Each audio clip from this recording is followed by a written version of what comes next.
প্রত্যেক দিনের মতন আজকে আবারও একটি রেসিপি নিয়ে আপনাদের সামনে হাজির হলাম। আজকে ভেন্ডির সহজ সাধারণ একটি রেসিপি আপনাদের সঙ্গে শেয়ার করব, যেটা আবার খুবই কম সময়ের মধ্যে তৈরি হয়ে যাবে।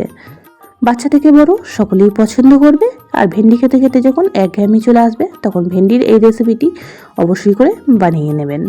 নমস্কার বন্ধুরা, মাই কিচেন মাই ব্লগে সবাইকে আবারও একবার স্বাগত। আসুন তাহলে শুরু করা যাক আজকের রেসিপি। তো আজকের রেসিপিটি বানানোর জন্য এখানে আমি আমার পরিমাণ মতন ভেন্ডি নিয়ে নিয়েছি। আর ভেন্ডিগুলি প্রথমে খুব ভালো করে ধুয়ে জলটা ঝরিয়ে একদমই শুকনো করে নিয়েছি। তো অবশ্যই করে ভেন্ডি কাটার সময় ভেন্ডিগুলিকে আগেই খুব ভালো করে ধুয়ে নেবেন, তারপরে ভেন্ডিগুলি কেটে নেবেন।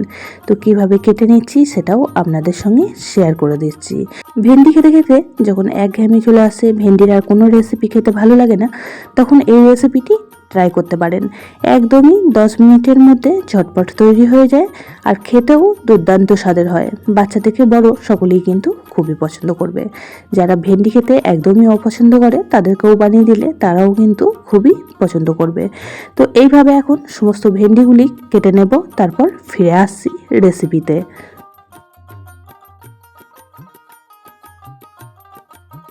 তো সমস্ত ভেন্ডিগুলি কেটে নিয়েছি, আর তার সাথে একটা বড় সাইজের আলুও একটু ছোট ছোট চৌকো চৌকো পিস করে কেটে নিয়েছি। তো আজকে ভেন্ডির সাথে কিছুটা পরিমাণ আলু দিয়ে রেসিপিটি তৈরি করব। আপনারা চাইলে আলু ছাড়াও রেসিপিটি তৈরি করে নিতে পারেন। রেসিপিটি বানানোর জন্য গ্যাসের মধ্যে একটা কড়া বসিয়ে এখানে দিয়ে দিলাম পরিমাণ মতন সর্ষের তেল। তেল খুব ভালোভাবে গরম হয়ে গেলে প্রথমে ফোড়নে ব্যবহার করেছি একটা শুকনো লঙ্কা 3 টুকরো করে। লঙ্কা ভেজে নিয়ে এখানে অ্যাড করে দিলাম একটা বড় সাইজের পেঁয়াজ কুচি। আজকের রেসিপিতে পেঁয়াজের পরিমাণটা একটু বেশি করে দেবেন, তাহলে খেতে কিন্তু খুবই ভালো লাগবে। তো পেঁয়াজগুলিকে হালকা করে এখন একটু ভেজে নেব। তো খুব বেশি টাইম ভাজার প্রয়োজন নেই। তো 1 মিনিট সময় নিয়ে ভেজে নিয়েছি। এখন এর মধ্যে অ্যাড করে দিচ্ছি কেটে রাখা ভেন্ডি আর আলু। তো ভেন্ডি, আলু, পেঁয়াজ এখন সমস্ত উপকরণগুলিকে বেশ কিছুক্ষণ সময় ভেজে নেব। তো এই পর্যায়ে গ্যাসের ফ্লেমটা অবশ্যই করে হাই করে রাখবেন, তাহলে কিন্তু ভেন্ডির মধ্যে যে পিচ্ছিল ভাবটা থাকে সেটা কিন্তু খুব সহজেই চলে যাবে। একদমই কম সময়ে তৈরি হয়ে যায় ভেন্ডির এই রেসিপিটি। ভেন্ডি খেতে খেতে ভালো লাগে না, তখন ভেন্ডির এই রেসিপিটি কিন্তু ডাল ভাতের সাথে পরিবেশন করতে পারেন, খেতে কিন্তু খুবই ভালো লাগবে। তো এই পর্যায়ে এখন অ্যাড করে দিচ্ছি 1 চামচ পরিমাণ হলুদ গুঁড়ো, আর সাথে দিয়ে দেবো পরিমাণ মতন লবণ।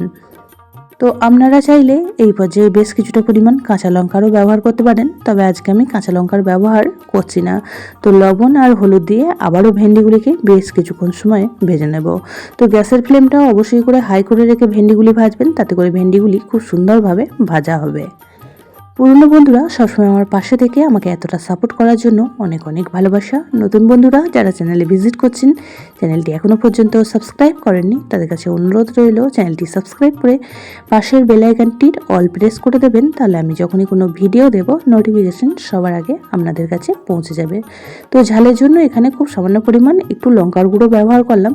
তো প্রথমেই বলে রাখলাম, আপনারা লঙ্কা গুঁড়োর পরিবর্তে এখানে কাঁচা লঙ্কার ব্যবহারও করতে পারেন।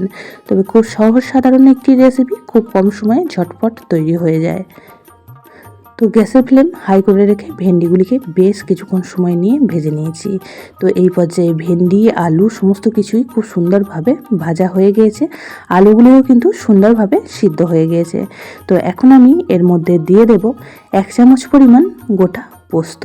তো আপনাদের হাতের কাছে পোস্ত থাকলে অবশ্যই দিতে পারেন, আর পোস্ত না থাকলে পোস্ত ছাড়াও বানিয়ে নিতে পারেন। পোস্ত দিলে রেসিপিটি দেখতে যতটা সুন্দর লাগে, খাওয়ার সময় মুখে পড়লেও কিন্তু ভীষণই ভালো লাগে। তো পোস্তটা দিয়ে 1 মিনিট সময় নিয়ে আবারও রান্নাটি করে নিচ্ছি। একদমই সিম্পল একটি রেসিপি আপনাদের সঙ্গে আজকে শেয়ার করলাম। কেমন লাগলো অবশ্যই কমেন্ট বক্সে জানাবেন। তো রেসিপিটি একদমই রেডি হয়ে গিয়েছে। এখন গ্যাসের ফ্লেমটা অফ করে দিয়ে একটা প্লেটের মধ্যে নামিয়ে নেব। এইভাবে ভেন্ডি বানিয়ে নিলে বাচ্চারা কিন্তু ভীষণই পছন্দ করবে, আর যারা ভেন্ডি খেতে একদমই পছন্দ করে না, আশা করছি তাদেরও খুবই ভালো লাগবে। হাতে কম সময় থাকলে ভেন্ডির এই রেসিপিটি বানিয়ে ফেলুন আর ভাত ডালের সাথে পরিবেশন করুন, খেতে খুবই ভালো লাগে। আর আজকের রেসিপিটি কেমন লাগলো জানাতে একদমই ভুলবেন না। যদি বেশি ভালো লেগে থাকে তাহলে একটা শেয়ার করে দেওয়ার অনুরোধ রইল। সবাই খুব ভালো থাকবেন, সুস্থ থাকবেন। আবারও দেখা হচ্ছে অন্য কোনো ব্লগ বা রেসিপির সাথে। ততক্ষণের জন্য সবাইকে টাটা।